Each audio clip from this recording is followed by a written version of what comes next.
Welcome back to Horizon 180. I'm Paul Chaderjian, and today President Obama made his official request with this next year's budget, asking for $40 million in assistance for the Republic of Armenia.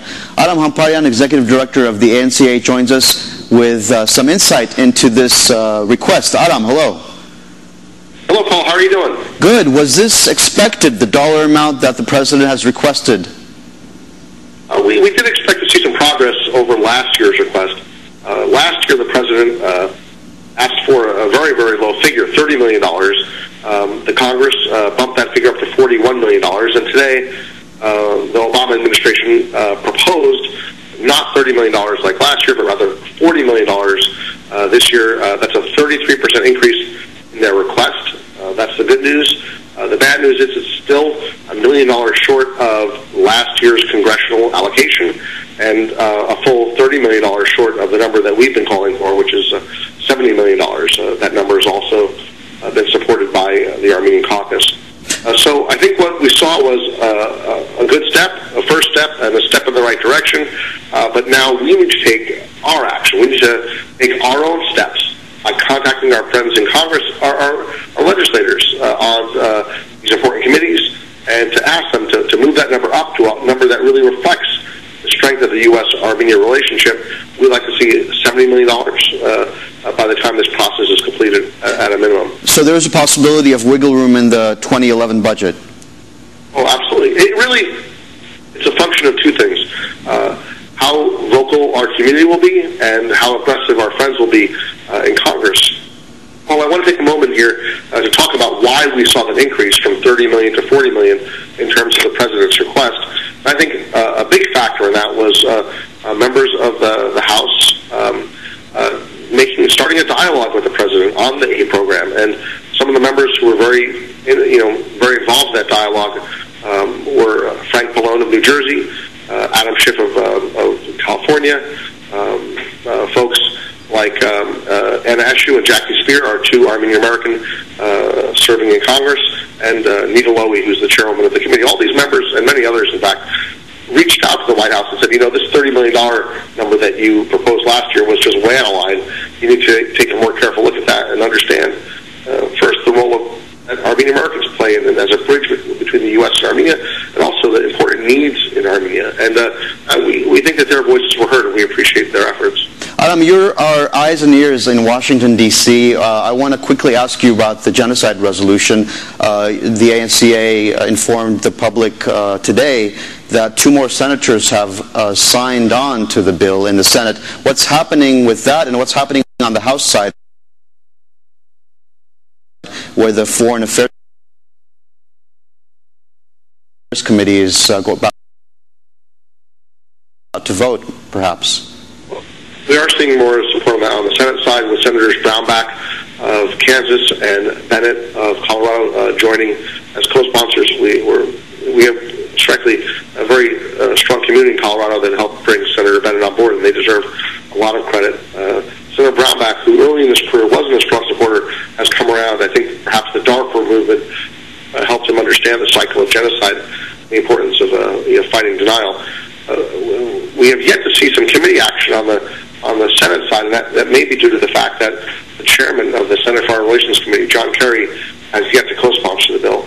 On the House side, the chairman of the committee in charge of this measure, Howard Berman, has co-sponsored. He's been a great champion of this legislation, and we're hopeful that very soon he'll be able to schedule a vote, and that members of this committee will have a chance to cast their votes on this human rights measure.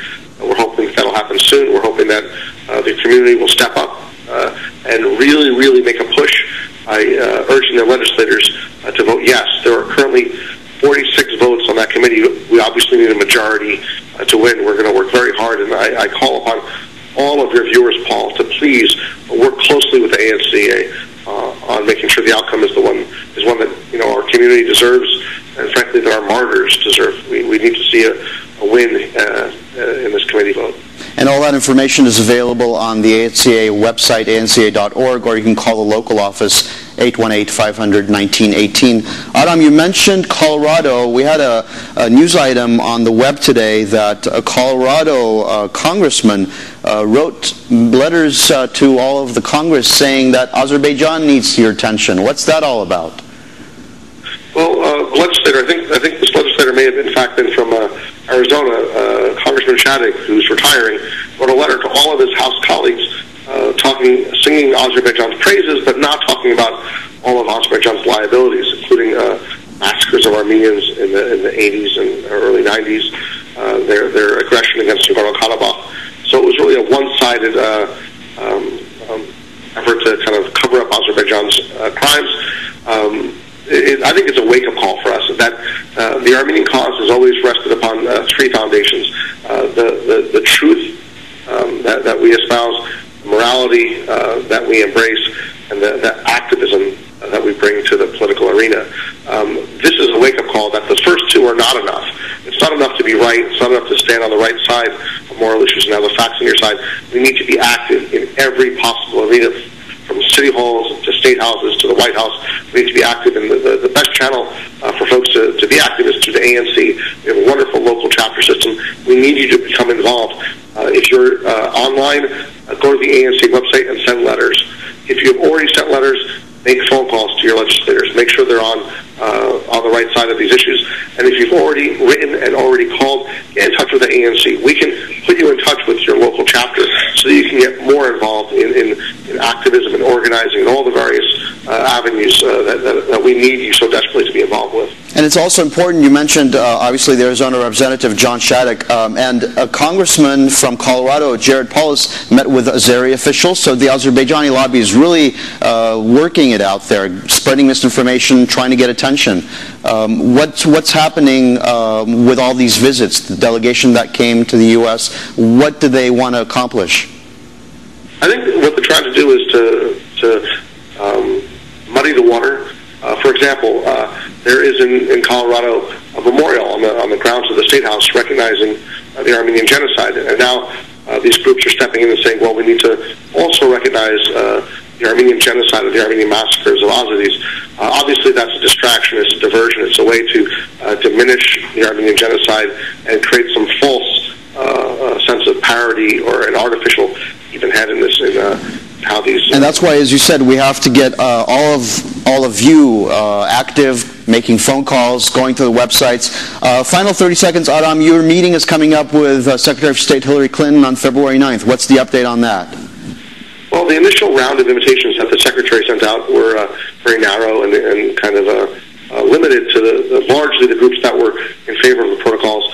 We felt that was not fair to the Secretary and certainly not fair to our community.